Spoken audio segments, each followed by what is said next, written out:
Imron ibn Husayn radhiyallohu anhu mening bavosir kasalim bor edi.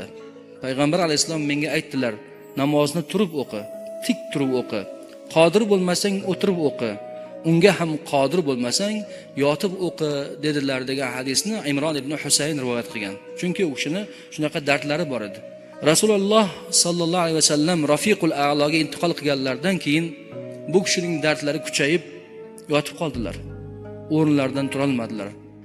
Sahobalar u kishiga uylaridan joy qilib bergan edi. So'riga o'xshatib ustidan xurmoni shoxini to'shab, yotgan joylarda hojatlarini ado qilish uchun bir ozgina teshib qo'ygan edilar. Chunki u odam shu tepaga qarag'ancha yotardi. Boshqa harakat qilish imkoni yo'q edi. Na o'tira olmasdilar u kishi, na boshqa qila olmasdi. Shu yotishlarda 30 yil yotdi, 30 yil. 30 yil davomida u kishi sabr qildilar va hadis rivoyat qildilar.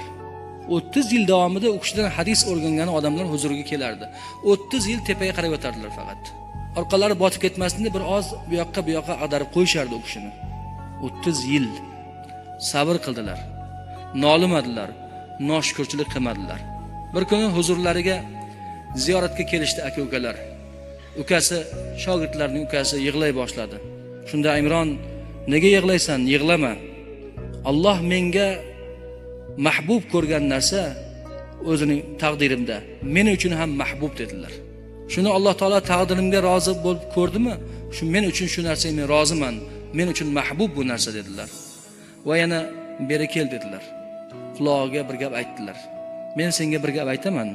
Men dunyodan o'tkincha bu gapni hech kimga aytmaysan. Meni shu yotishimda har kuni huzurimga maloikalar keladi. Menga salom beradilar. Men bilan gaplashadilar dedi. Bu gapni haligi shogird Imron ibn Husayn radhiyallohu anhu vafot bo'lganlaridan keyin aytganlar. Imronni 30 yil dardga sabr qilganlariga Alloh taolo u kishini darajasini ko'tardi. Har kuni huzurlariga maloikalarni yubordi. Maloikalar u kishiga salom beradigan bo'ldi. Maloikalar bilan gaplashadigan bo'ldilar. Payg'ambarlardan boshqa insoniyat orasidan birgina Imron ibn Husayn radhiyallohu anhuning nomlari zikr qilinganda farishtalarning salomi bo'ladi. Mana hozir biz aytdik bu narsani, bir necha marta Imronning ismlarini farishtalardan salom ketyapti u kishining haqlariga. Bu ulug' daraja, bu darajaga Imron ibn Husayn radhiyallohu anhu dardlariga sabr qilish orqali erishganlar.